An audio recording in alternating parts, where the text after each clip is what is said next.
Aabot sa 87,000 na residente sa paligid ng Bulkang Canlaon ang pinalilikas matapos itong pumutok kaninang hapon. Mula sa La Castellana, Negros Occidental, may live report si Eileen Pedroso ng GMA Regional TV. Eileen. Atom, inilaan muna bilang evacuation centers ang ilang eskwelahan dito sa La Castellana sa Negros Occidental para sa mga lumikas bunsod ng pagputok ng Mount Canlaon. Grabe oh. Grabe. Bulkan! Hala! Nagulantang ang mga residente ng La Castellana sa Negros Occidental nang magbuga ng maitim at makapal na usok ang Bulkan Canlaon pasado alas 3 kaninang hapon. Maligo ka gina. Ang residenteng ito ng Barangay Sagang ang halos maabot ng maitim na usok mula sa bulkan.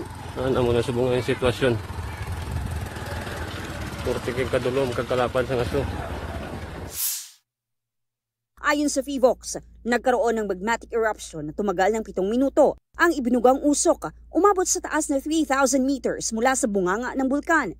Umabot ito sa mga lugar gaya ng Baguio City, Murcia at La Carlota City sa Negros Occidental. Kahit mula sa tawid dagat sa Toledo City sa Cebu, tanaw ang dambuhalang ash cloud. Ang pagputok ng bulkan sinundan ng ashfall. Parang malakas na ulan. Akala ko nga ulan, kinuha namin yung mga sampay namin. Oh, bakit hindi naman ako nabasa? Kaya pala buhangin yung bumapatak.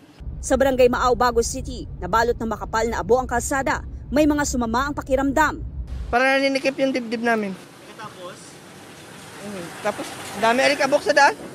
Pinalikas na ang mga residenteng nakatira sa loob ng 6-kilometer permanent danger zone. Paalala lang natin sa ating mga kababayan living around Canlaon Volcano na they should be vigilant and they should always be prepared in case mag-escalate po yung activity, and we will raise the alert level from alert level 3 to alert level 4. Paalala ng FIVOX kapag may ashfall, manatili sa loob ng bahay at takpan ng ilong at bibig gamit ang N95 na face mask at goggles. Isara ang mga pinto at bintana ng inyong bahay. Maglagay ng basang tuwalya sa bukasan ng pinto at bintana. Ipasok ang mga alagang hayop sa kanilang kulungan o sa loob ng bahay. At hugasang mabuti ang mga prutas at gulay bago kainin. Atom, nagpatupad na ng class suspension ng ilang bayan dito sa Negros Occidental, pati na ang bayan ng La Castellana upang masiguro ang kaligtasan mula sa epekto ng pagputok ng bulkan. Yan muna ang latest mula dito. Balik sa iyo dyan, Atom. Maraming salamat, Eileen Pedroso ng GMA Regional TV.